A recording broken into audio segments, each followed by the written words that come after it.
Nothing says indulgence more than a festive Yule log, and I'm going to show you how to cook it. Hi guys, welcome back, and today I'm going to be showing you how to make another of my favourite festive treats. It's a dark chocolate Christmas Yule log with a fantastic chocolate ganache coating filled with whipped cream. If you're just finding me for the first time, please take a look at the rest of the channel, and if you like what you see, hit the subscribe button. I'll be back with you every Friday for more like this, and every Monday taking you through my masterclass cookery course. Now, I may have worked and studied under some fantastic chefs in my time, but today's recipe is a little bit closer to home because I've stolen it off my wife.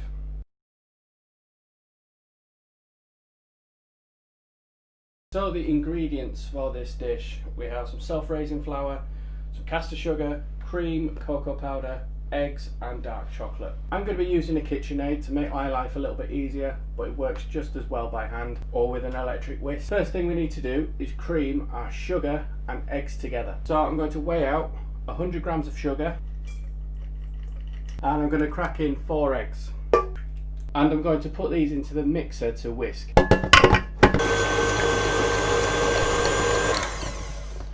So after a few minutes, the eggs and sugar will have beaten together and will become really light, really pale and really fluffy. Then I'm going to add in 65 grams of self-raising flour and just pop this back on to start mixing that flour through. Once the flour's been taken in, I'm then going to add 40 grams of cocoa powder,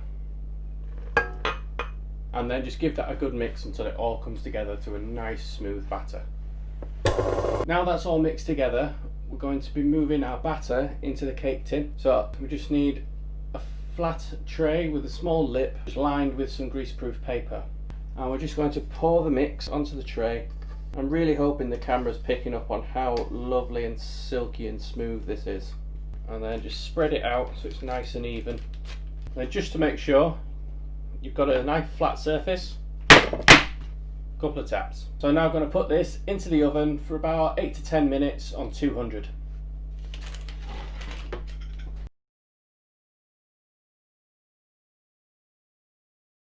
While that's cooking, we can move on to our ganache. Now, ganache sounds like a really posh thing. Honestly, it's the easiest bit of pastry work you'll ever do in your life. You need 2 ingredients, chocolate and cream. No matter how much of it you're wanting to make, as long as they are the same amount. So in this case it's 300 ml of cream, 300 grams of chocolate. It'll always be perfect. So to make the ganache, I'm going to heat some cream in a pan, as I say 300 ml.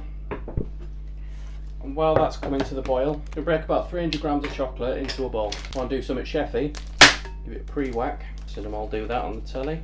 So once the cream has come to the boil and you're seeing rapid bubbles, just take that straight off the heat and pour it over the chocolate. The reason I'm doing it this way and not heating the chocolate and adding it to the cream, because as soon as the chocolate hits the cold cream, it starts to set and it can split. Do it this way, not only does it avoid the splitting, it also helps create a temper-like effect to the chocolate, so you get like a nice shine to it. So even just after 20 seconds, just giving that a quick stir, it's already starting to come together. So in a couple of minutes that'll be perfectly melted, all well mixed together. I just need to allow this to cool. So you, my little beaut, are off in the fridge. Alright, now my sponge is out of the oven. Took 8 minutes bang on, and I can see that how it's coming away from the paper at the sides, and it's nice and firm, it's beautifully cooked. So after a couple of minutes just letting it cool, what you want to do is round about an inch in from the longest side, just score along, and that's going to help with the next bit where you just lift the paper and just roll it over. Leave this to cool in this shape. Now while the cake and the ganache are cooling, I'm going to make the cream filling, which is very easy. 300 ml of cream again and a couple of spoonfuls. Gas the sugar. I'm lazy, so I'm going into the mixer again. Whip that until you've got a stiff peak. So when I lift the whisk out, the cream is going to stand up by itself and it's not going to fall over on itself. Now just coming back to the cake, just slide it off the paper for a second, gently roll it out, trying to avoid cracking it at all. A few little creases in it, but I'm not overly dramatic about it. And just spoon your cream onto the cake. And now just re-roll and pop it onto a tray and into the fridge. Now your cake's filled and rolled. It's going to need a little bit of time just to get set in the fridge properly before we can finish it by decorating it. So just give it half an hour in the fridge, check back on it a little bit later. If you do find when you're rolling it, it just starts to crack a little bit, don't panic. The worst thing that can happen is that you cut it into 3 sections and layer it up like a tower. It's not the end of the world. So now everything is cool. What I'm going to do is just neaten it up. So I'm just going to trim just about 1 centimetre. What I'm going to do now is spoon my lovely shiny ganache over the top and just spread it out. Just going to give it a tree-like texture. Grab myself a toothpick and just run the toothpick down the chocolate.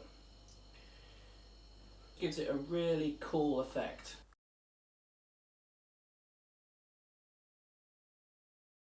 Okay, so now just carve a few pieces around about 1 inch thick.